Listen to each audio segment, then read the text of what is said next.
You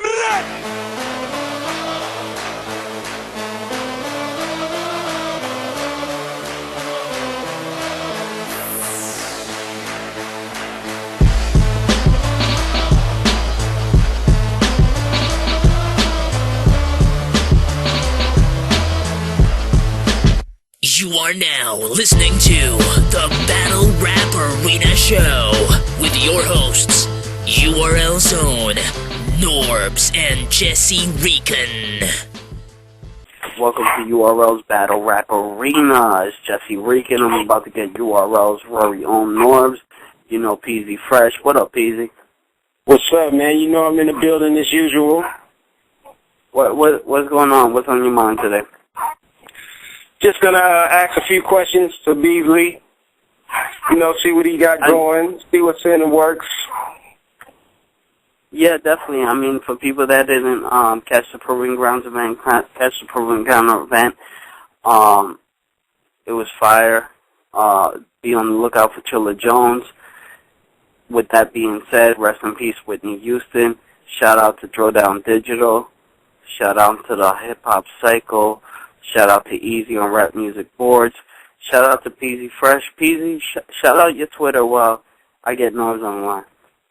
Everybody follow me at Peasy Fresh. It's just how it's spelled. You getting Norbs online right now? Yeah. What up, Peasy? I mean, what's on your mind for battle rap lately? You're already about to get fired. Yeah, you can't We're waiting on you, Norbs. What's going on, man? Should I start you, right? URL's Battle Rap Arena. It started, man. Oh, so you should get fired for not letting me know that the show's on. And that was the worst intro probably in history. Yeah, no, the intro was a rest in peace to Whitney Houston and shout out to the Twitter people that been following us. Definitely rest in peace to Whitney Houston. You know, she was definitely an icon. I was watching the Grammys, and it was, I find it kind of awkward that Nicki Minaj went on with her performance, especially when, you know, Whitney was a very religious woman, and, you know, they found her in the church, in the church in Newark and all that, and her performance was kind of satanic. I thought it was a little bit, I think it was a little bit insensitive. And honestly, if I was Nicki, I would have probably not did that performance that night. And just, you know, I'm not saying she could have, but I definitely think it would have been in better taste for her not to do that type of performance, because it was kind of, you know, satanic, disrespectful, and, you know, and Whitney Houston was you know, a child of the church and followed God, and it was kind of weird, man. Like, I was kind of thrown off by that, but that's no here nor there. I just want to, you know, give my opinion on that. But definitely rest in peace, Whitney Houston. Rest in peace to Bobby Brown's, I think, father or mother died as well that day. So, you know, and we lost an icon, and you know, dedicate the show to her and everything else that we're doing with hip hop. 614, I know you had a question for Norbs. Yeah, what up, Norbs? What's up, brother? How you doing? Yeah, I wanted to ask you about do you think the 2012 PGs, do you think they, like, can impress the people like the 2011 class of PGs did? Well, like, I'm going to have that talent. Well, I'm going to search everywhere and anywhere to make sure we do have the best talent for the fans. I mean, I got a few big names in mind. The problem is like, I try to tell everybody, there's a lot of guys that can rap on different stages, and they do well here, they'll do well here, and it seems as if when they get to the light and when they get to where we're at, sometimes they don't translate well to what we're doing. And then there's guys that you don't think are going to translate well, and they translate well. So, you know, I think there's a lot of talent. I think, like right now, 2012, I'm going to name 5 names that I think are going to make a huge impact in 2012. I think Big K, he's moved to number 1 on my list. Very believable, very good rapper, excellent stage presence, has comedy, has a lot going on. I love Chilla Jones' wordplay. I just think Chilla Jones has to be more energetic. He has to perform his bars a little more.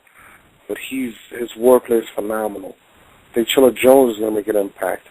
A super writer, probably the first battle rapper we're bringing in from down south that's actually a South dude from Atlanta. I think he's very talented, very witty, can perform, very energetic. I think he's a very big prospect for us. That's the third one. Pooh Bear, out of Chicago. I think Pooh Bear is very, he's probably the most popular out of all of them, and the most known. He's definitely a prospect. I actually spoke to him today. And the fifth would probably be for me, man, this is tough. I like the, wow, man, I'm not even sure. There's a couple. I would say, I like Danger Zone from Baltimore. Danger Zone had a really impressive performance this Saturday. He did a good job. And I think they're going to compete. It might be a little bit different. Like, Super Rider's a lot more different than a B-Magic.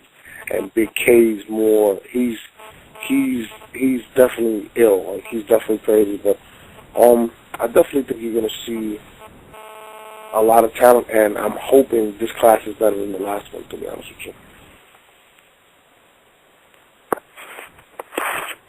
All right, 614, thanks for calling in. I know you got a question for the guest of the hour. The caller's got a question for, can we bring on Beasley tonight, Norv? Bring him on right now. We're getting Beasley on. I know Peasy got a question for Beasley.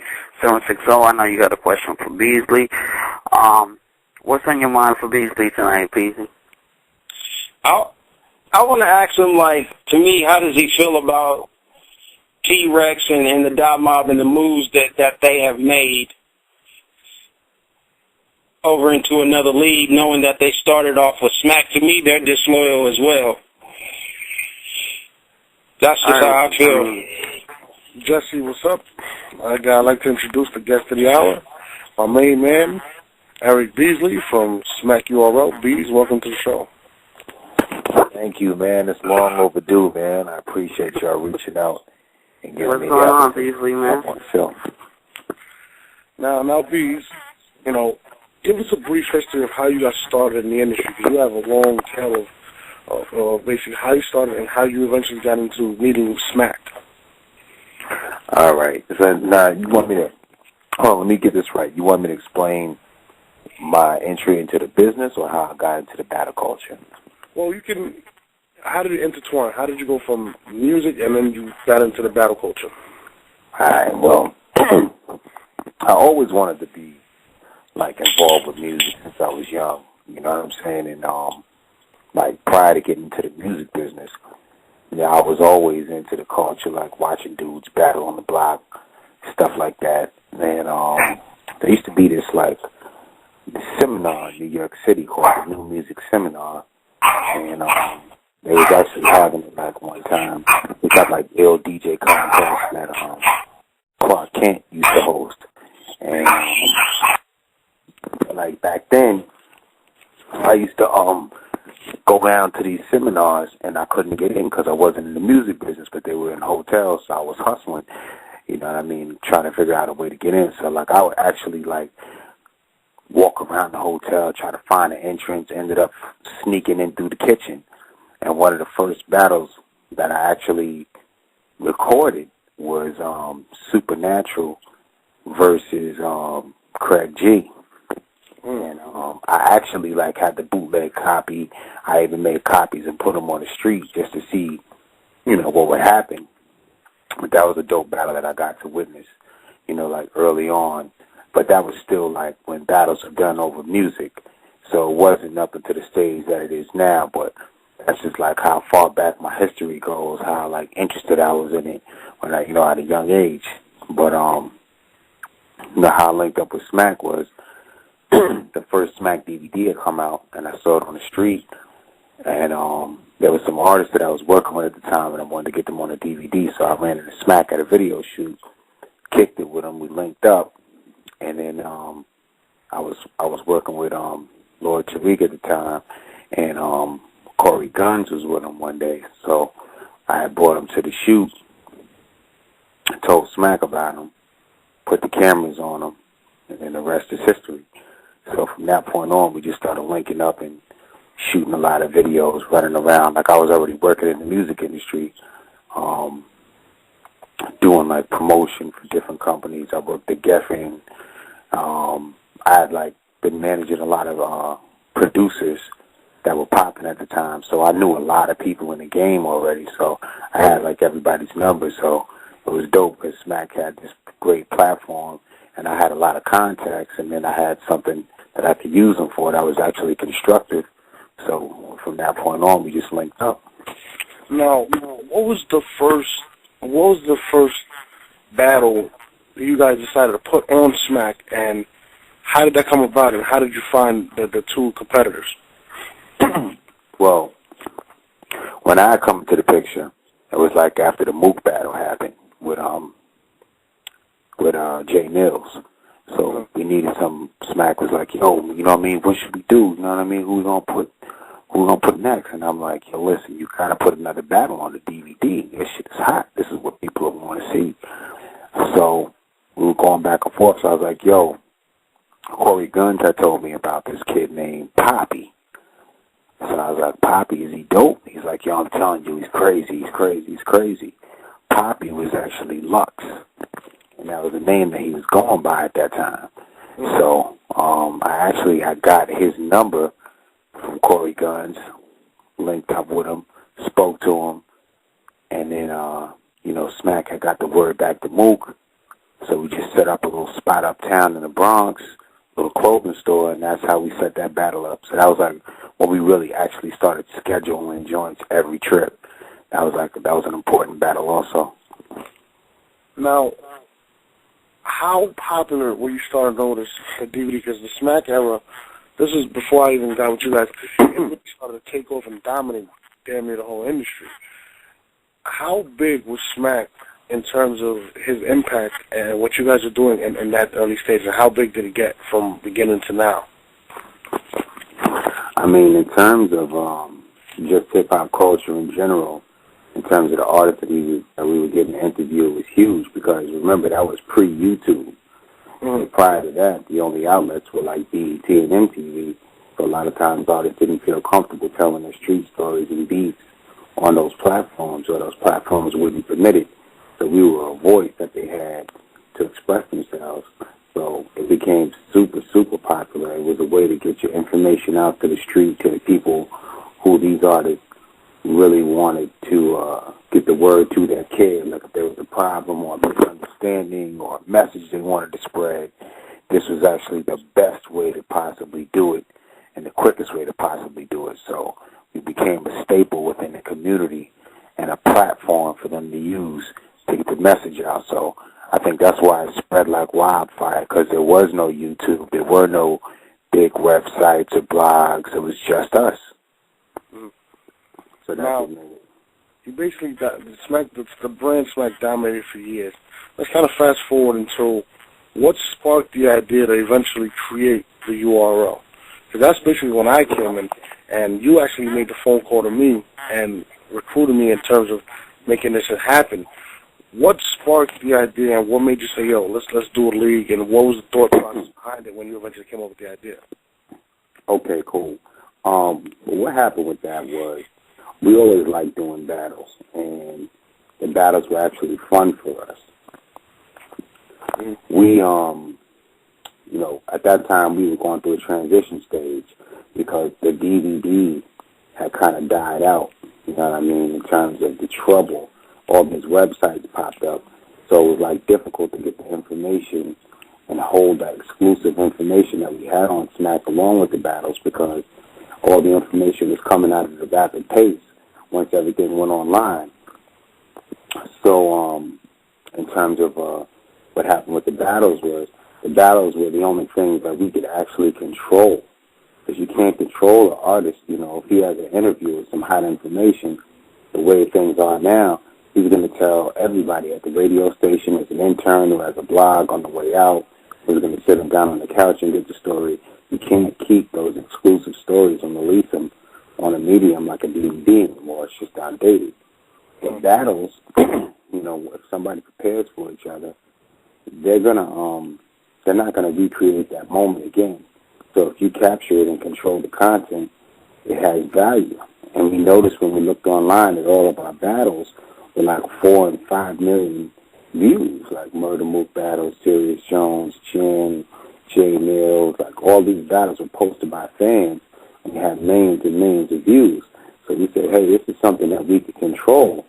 And the closest thing that I think we had to what a smack battle was the Lions thing. But, you know, still at the time, you know, it wasn't something that was under our control. It came from our family because it was Lux, but it wasn't what we were doing. So we decided that we wanted to do something where we saw other battle leagues out there, but we wanted to take it to another level in terms of bringing guys into bigger venues, miking them up, getting lighting, graphics, things of that nature. So that's when I, you know, reached out to you because you were immersed in the battle scene, and you know, we just linked up and figured like this was the way to go. Now, first event was October 31st, 2009. Right. And that was the Math T-Rex battle, which was notoriously known for bad blood going back and forth. Mm-hmm. It went down, and we made history. The World Star was 6 million views in 2 days, and it was just going. It was on every website. 15 YouTube channels with the battle. Now, right. We do the first event.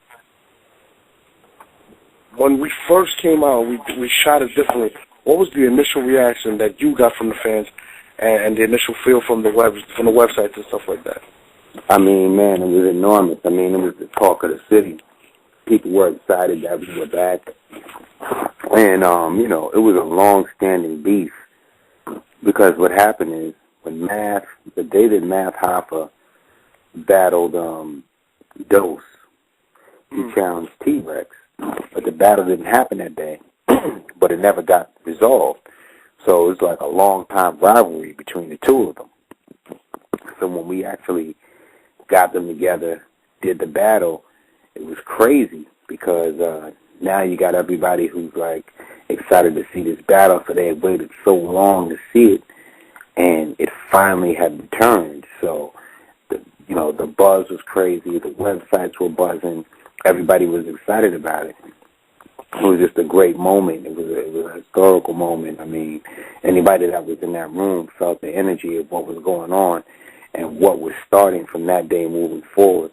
So it was really exciting, man. I mean, everybody that turned out loved it. We enjoyed it. It was just a dope moment, man. Now, we burst on the scene. The next event was the Midwest Massacre. Midwest Massacre. That was when we linked up with with Miles again, and that was the introduction to Calico. That was a dope event out in St. Louis with Verb and Hitman and Big T. It was just, a continuation of what happened, but it just showed that now the only difference was there were people in other markets and regions who were just as skilled as the guys that were coming out of New York. Mm-hmm. So it was showing that the style had spread and people had really studied and learned this new wave of battling, and it just showed the impact of what we were doing and what we were documenting. Now, it started. The numbers started to increase. The fan bases were going crazy. People started going bonkers of what we're doing. We ended up doing the Hollow versus Big T. Hollow came over. It was a big deal. Now we fast forward to where we are now, and what we're seeing is a lot of other leagues are starting to come up. Mm-hmm. What do you feel about some of the other leagues that are coming out there and kind of doing what we're doing, and some of them actually, I guess I would say, copying a lot of what we're doing out there right now? Well, I'll say this. Listen, I'm not saying that Smack URL invented battling. The form of battling that we take is straight from the street. It's the closest thing that you could see going on in the street corner. We basically documented and brought it out there. We were the first people to document this form of battling. We gave it structure in terms of the rounds and the non-judging. I feel like, without being cocky or, taking away from anyone else, because there are other leagues out there who have a legacy in the battle culture and have cemented their place and have done great things to improve it. You know what I'm saying? So I can't sit here and say that we're the only ones who have done anything for the battle culture, because, Fight Club had some big battles. Grind Time had some great battles. There's a lot of leagues out there who have made a mark, Scribble Jam before them. But in terms of this culture of a cappella battling, I feel that Smack URL has had the biggest influence in terms of what people do, how they structure their rhymes, how, the time limits, the no judging, just the way that we promote our stuff. I don't mind, it's one thing when people have something that's similar, because this is where the culture is right now. But when I see somebody who just straight up copies your style, copies your look, copies the way you do your trailers, copies your format, tries to hire the same MCs, but then tries to go against you and be competition or a force, it's a little frustrating, because I don't think that's what hip-hop is about. Hip-hop is about being original, about creating your own lane and utilizing your own creativity to make a way for yourself. So when you see these guys and they're acting like they're doing something new and they're straight up copying your whole format down to your website, it's a shame. It's really sad. There's a league out right now that it's sad, man. It's like these guys have even mimicked our website down to the T. I mean, you can't even tell the difference between their site and our site. And, when I see stuff like that, I guess, imitation, what do they say? Imitation is the highest form of flattery. Yeah. Yeah, but, it lacks originality. And that's what's going on in mainstream music. That's why people are bored with the music industry. And if it starts happening in the battle industry, too, it's like it's going to be no different. You know what I'm saying? So I feel sorry for those guys who are actually doing that, because it really shows and demonstrates that they have no creativity or no style of their own. So when it's straight up biting, I don't like it, because it gets to a point where it's just ridiculous, Now, there's been numerous people to take jabs at our organization, stuff like that, and we always take the high road and never respond. Mm-hmm. When somebody takes shots at us and what we're doing, how does that make you feel, and why don't you ever respond? Well, I look at it like this. Whenever you're number one, and I'm not trying to be cocky, but I believe in my brand and I believe in what we do. People are gonna take shots. I've posted videos that are 30 minutes, and I've only been up for 1 minute, and there'll be mad dislikes on the video. So I know it comes from a place of jealousy, it comes from a place of anger or frustration.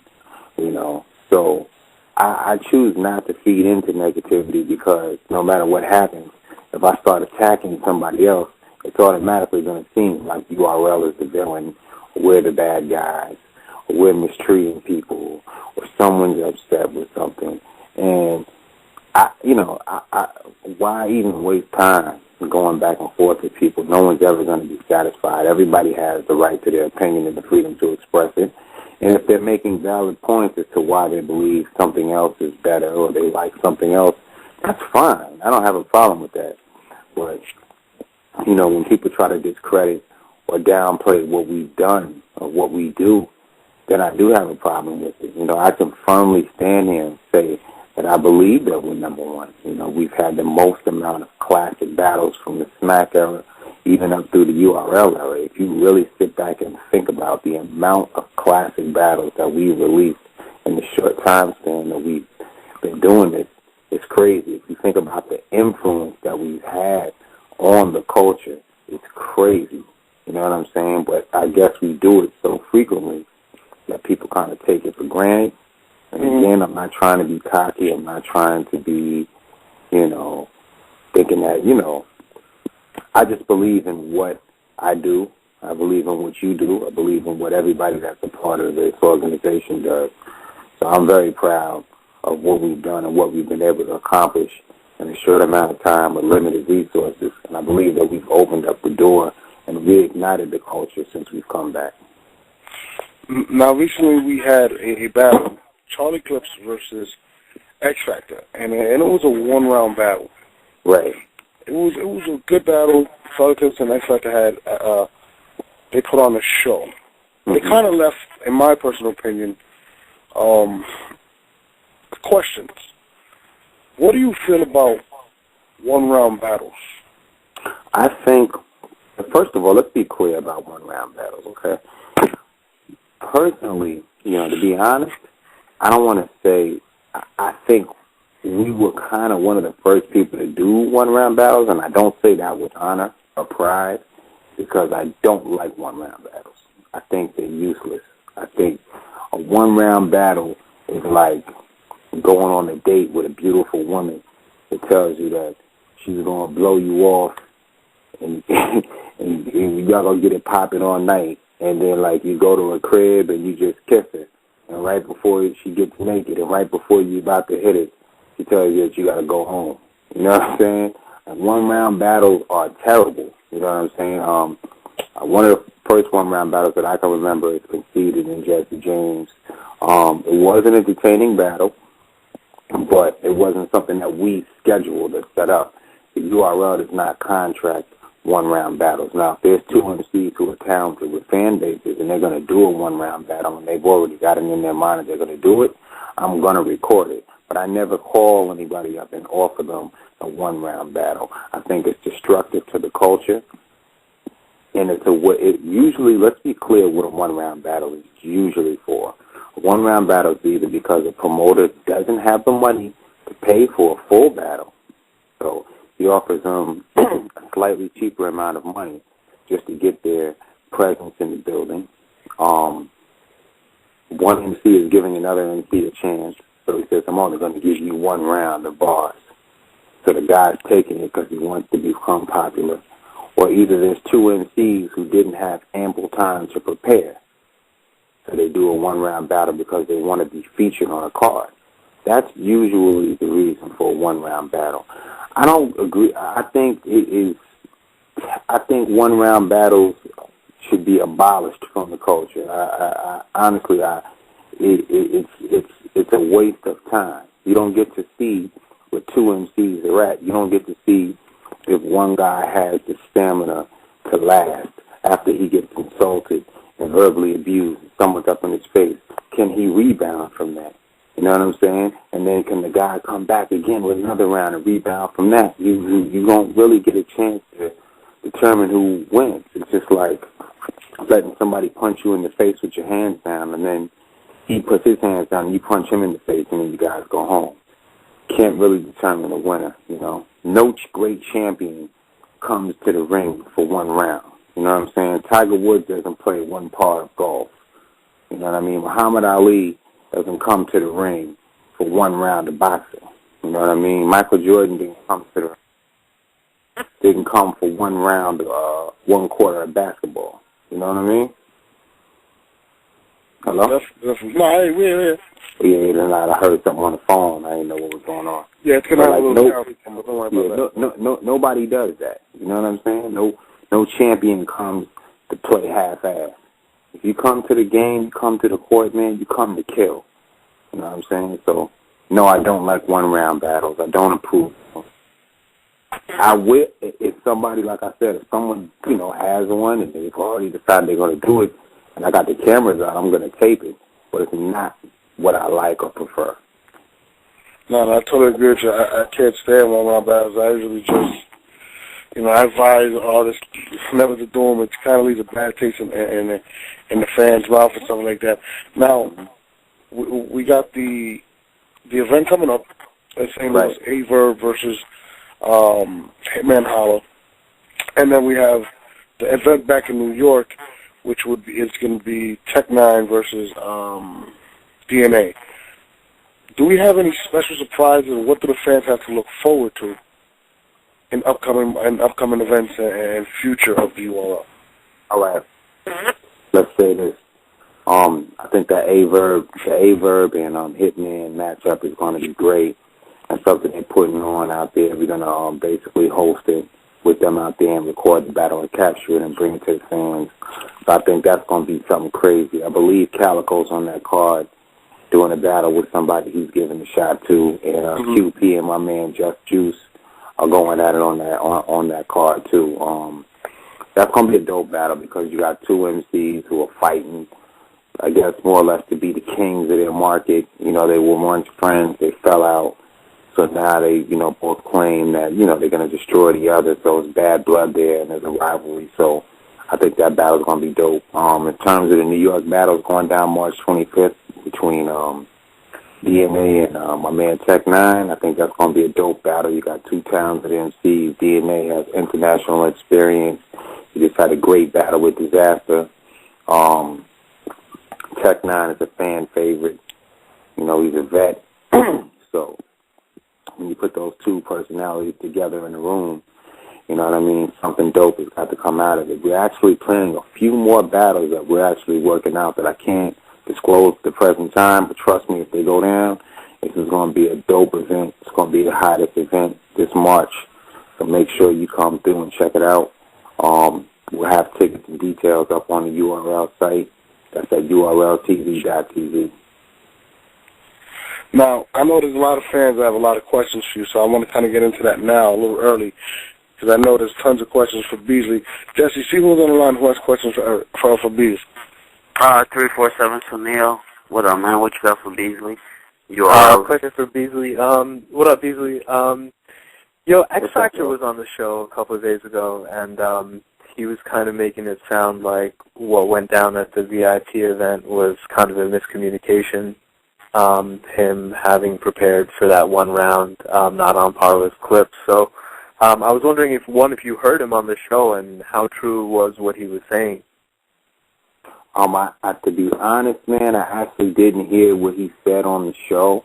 But, again, I will say that when you do these one-round unlimited battles and you don't clarify exactly what's going to happen, anything can go on. Now, I'm not saying that X Factor was wrong in his belief, because in actuality, when you do a one-round unlimited, a one-round battle, one round of battling in our culture is about 3 minutes to, 3 minutes and 30 seconds. Usually guys probably go about 10 minutes, maybe at the most 11 minutes. So I guess he wasn't expecting Clips to show up, but then at the same time, when the announcement was made that they were battling, he said it was an unlimited round. So, that wasn't it's just about, it wasn't really that clear. So it's just like, when someone says unlimited, it's unlimited. You know what I'm saying? But in everyone's mind, including myself, I didn't think that Clips was going to run for as long as he did. But is he wrong for doing that? You know what I'm saying? That's a matter of opinion. You know what I'm saying? Is X wrong for assuming that there's a time limit when it's clearly stated that it's going to be unlimited? And is Clips, I guess, outspoken or overstated by rhyming for such a long period of time? That all boils down to how you view it, Word, that's it. That's all I got, man. Thank you. No, that's it. Thank you, man. That's cool. 614, you're live on the air with Beasley. Yeah, I wanted to know, are you guys having any big names come up, kind of how King of the Dot got Cannabis coming? Does URL have any big names coming? Man, you know what? I wish we did, man. I mean, we got big names coming within our culture, but in terms of main guys who are once mainstream artists who are battling, presently we don't. You know what I mean? I think it's dope that King of the Dot has the Cannabis event because it helps all of us. You know what I mean? So, we've done a lot. You know what I'm saying, to help the culture. And I'm glad that there's another brand out there who's doing big things that can improve the culture and bring attention to what we're doing. So, you know what I mean, salute to them for securing that event.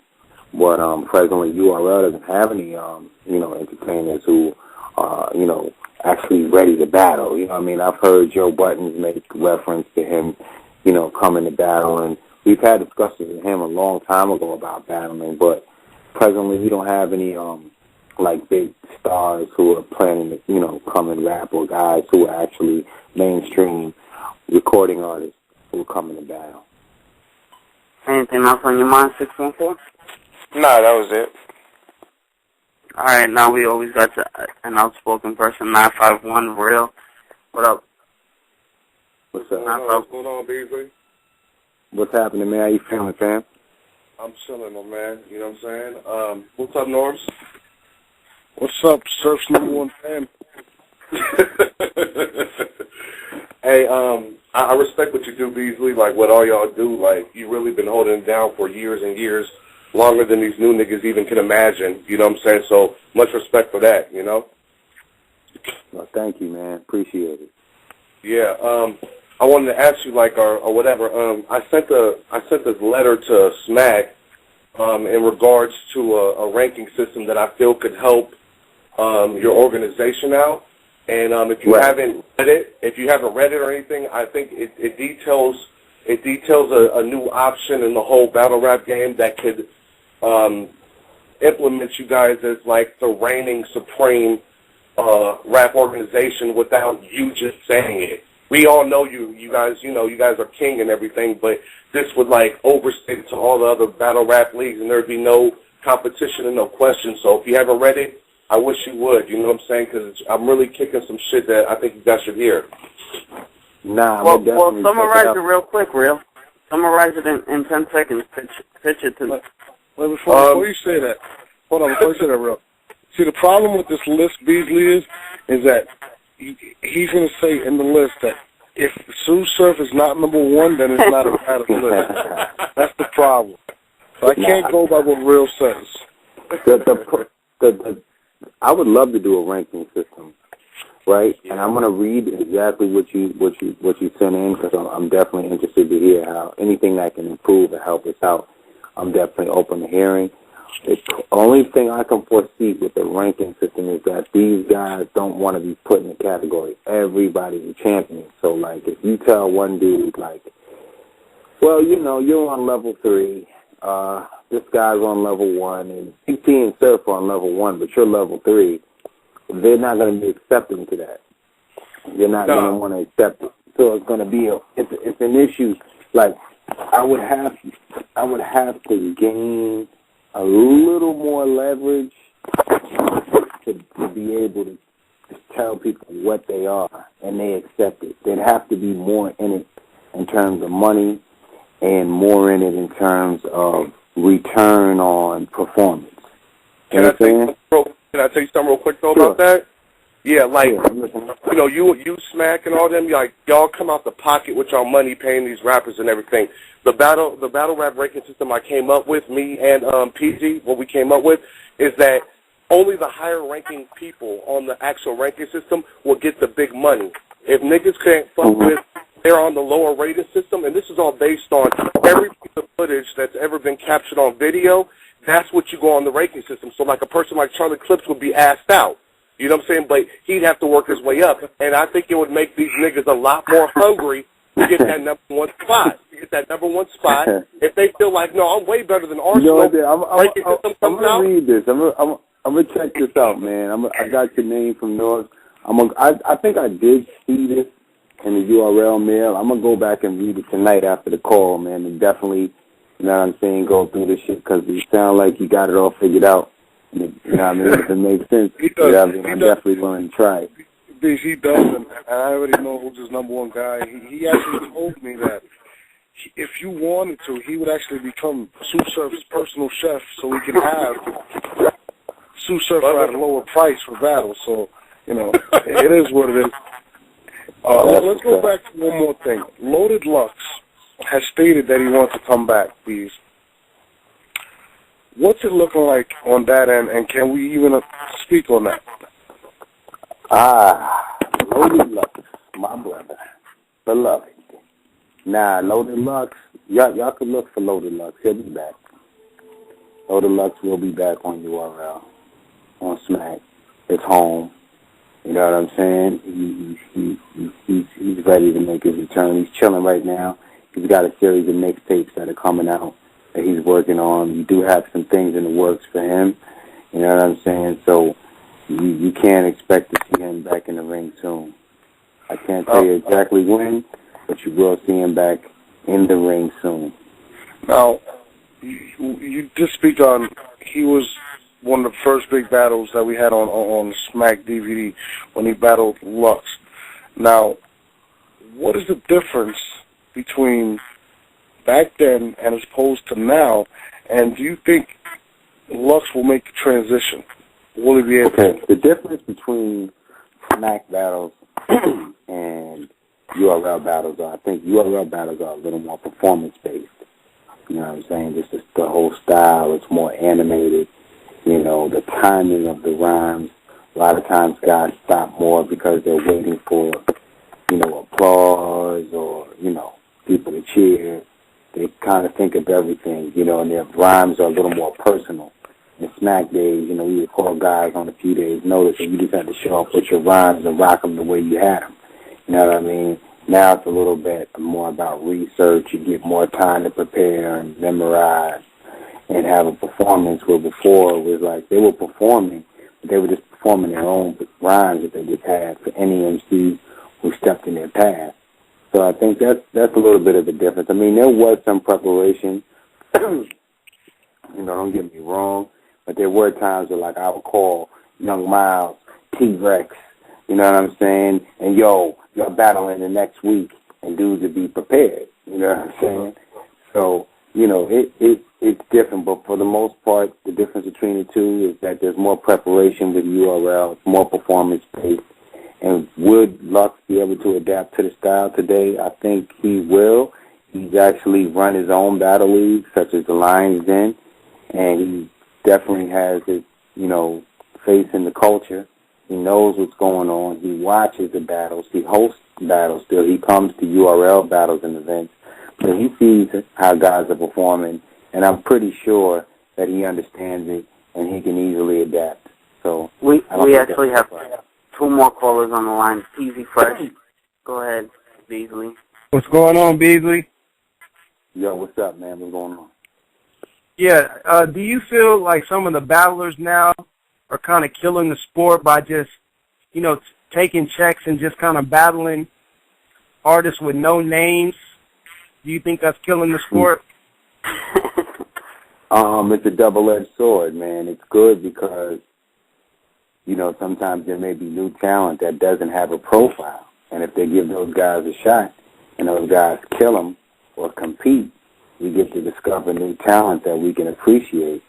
But then on the other hand, if they're just doing it for a check sometimes and they're just battling any Joe Schmo and the battles aren't good battles, it sucks when people watch, you know what I'm saying, because then they're like, man, this is boring. And, you know, even sometimes battles that you plan, everybody got to understand, like, the URL, we don't we don't write these guys rhymes or, you know, tell them how to perform. There's going to be battles that you guys don't like. Every battle is not going to be a good battle. You know what I mean? It's just like every game you watch, a boxing match is not going to be a knockout or a good game. So, you know, we try to, you know, have a certain level of quality control to get the best possible battles and performances that we can get, but it's not always going to turn out, you know, to be a good battle. So to answer your question, yes, sometimes it can be good when they give new guys a shot because we can discover new talent that we can appreciate, but sometimes it sucks because the guys they're battling are not on their level, and they're just paying them to battle so that they can get a name. And then you watch one guy spit a whole bunch of ill-talented bars against a lame who can't compete, and it just makes the whole event boring. So, With under a minute left, 760, ask a quick question to Beasley. Sure. Hey, what's up, Beasley? What's going on, man? How you doing? All right. I was just wondering, is K-Rock versus Rich Dollars confirmed for March 25th? Man, Rich had, initially backed out. I'm pretty sure I saw that on Twitter. But he did hit me back and say that he's going to battle Tay-Rock. He doesn't know if it's going to be on the 25th. We're working that out as we speak. We should have definite confirmation on that as soon as the contract is signed and they have agreed to move forward, and he's definitely sure, then I will make the announcement because I don't want to do any false advertising. They will battle, but I'm just not sure if it's going to be on the 25th. I will know that this week, and I definitely will put out the tweet, letting everybody know, and we'll put out a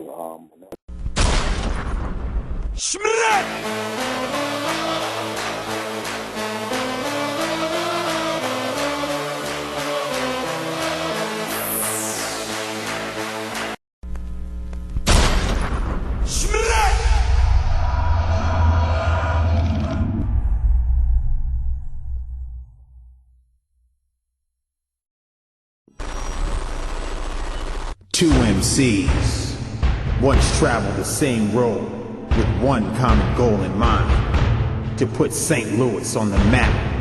It ain't strange if I hit that angel dust, get my anger upturned, jumping out his brain, get crushed, shots point blank range, bang, he fucked his soul flying, I'm still burned, even his guardian angel ducked. Through hard work and classic battles, that goal was achieved. You ain't never been in the field. Show me a scar or two. Hey man, I'm one human being, but got the heart of two. If you don't understand my warning, I bet your daughter do. But somewhere along their road to success, things changed. Differences came between them, and friendships were lost. It's y'all fault. If y'all gas the nigga up, y'all make the nigga feel like he better than me. Niggas clowns, man. And real talk, hey nerd, when you get from under the dryer you under right now, listen closer. You's a dead shower cap walker. And now the one match they were never seeking may be the most important match of their career. The thing about Holla is good, but he's not on the level that I'm on. You see what I'm saying? Holla is good. He's good as my shooter. He's good as my shooter, but not as a front. Hey nerd, look at me when I'm talking to you, nigga. Don't get scared now. You can fool all the mother niggas. I'm everything you fear in a battle, nigga. I know exactly what to do with you. All differences are settled on one stage. I started this shit. I'm the face of this shit. When St. Louis went cold, it was me. It wasn't nobody else.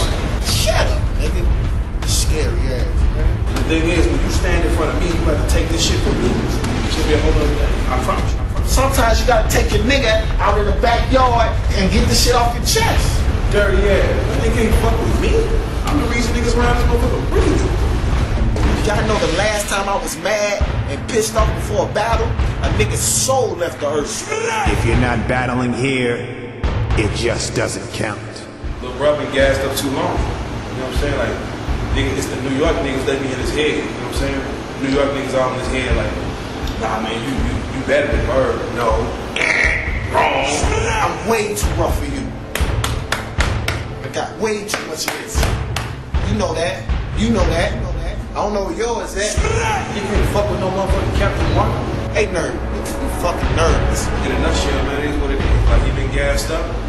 Bro want that show. I'm show that nigga this shit real. I hate to kill a St. Louis nigga, but it come down to it. You want respect, it must be earned. Excellence. Superiority. I ain't killed the nigga in a while. I can't fuck with me. Y'all stupid. There's only one place in the world where these qualities are demonstrated, where the best lyricists meet to decide who is supreme. Y'all want the bad guy? Bad guy here. He can get y'all that real nigga shit. This is me. URL presents Hitman Holla vs. Aver, live in St. Louis, Missouri, February 25th. Don't miss history. The URL, Ultimate Rap League. We just don't stop.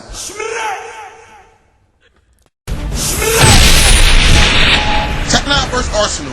The first round, when I ended my verse, I said, 30 out the long john, get him the fuck out of here. And everybody went nuts. I give him 30 out the long face, get him the fuck out of here. A year later, got to Some kid with no tooth doing the same shit that I've been doing for years. I always come with bars, I always come with creative shit. I always do something out the box, I always make history, you know what I mean? You wanna be me, nigga. You wanna be me, but you can't beat me. Since you can't beat me, I'm gonna beat you.